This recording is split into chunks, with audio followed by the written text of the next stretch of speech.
Hello, for my arthritis program, my patient has a subcapital neck fracture of the hip, and I will be explaining the exercises I will have them do while also demonstrating them. With a fracture, we want to avoid putting too much weight on the injured side in order to avoid further damage. The first exercise I have in my program is a knee bend. The patient will stand with their side on the wall while I'm facing forward, and then will bend the knee and keep the toes pointed down and extend like so. So they're extending it back. They will repeat this for a few repetitions and then they will switch legs.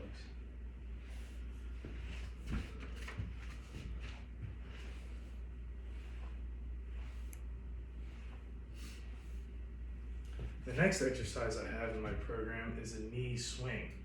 They will remain in the same position as the knee bend, but go forward with a bent knee and then straighten it and then switch back.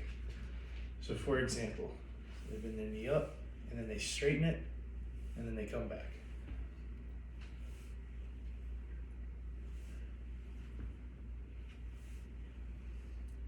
It's very similar to a kick, and it's very important to not lock the knee.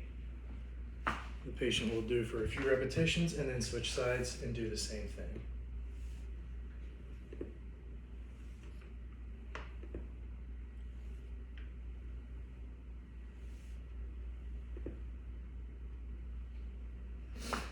The next exercise is a straight leg lift.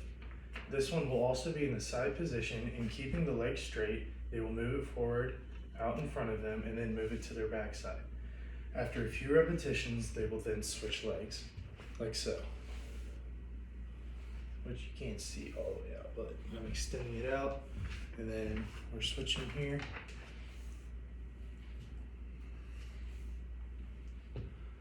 The next exercise is very similar to the straight leg lift, except for it's out to the side. So it's the exact same, keep the leg straight. This time we're just going out to the side while keeping our hand on the side of the pool. So we'll do the opposite. And after a few repetitions, the patient will switch legs and do the same.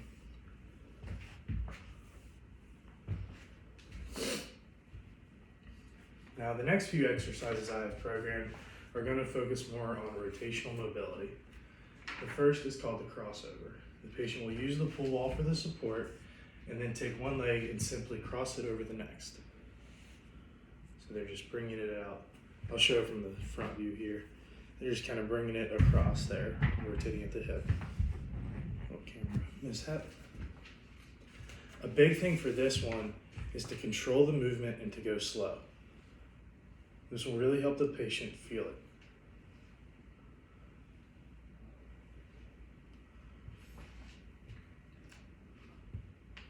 Then they will switch legs. The next exercise is called the hip rotator. Once again, the patient will use the side of the pool, and then they will elevate one leg and turn it in and then out, while keeping the other leg still. So I'll show this one from the front too. They elevate the leg, and then they're just turning at that hip joint, just in and out. They will do this for a few repetitions on each side and then switch.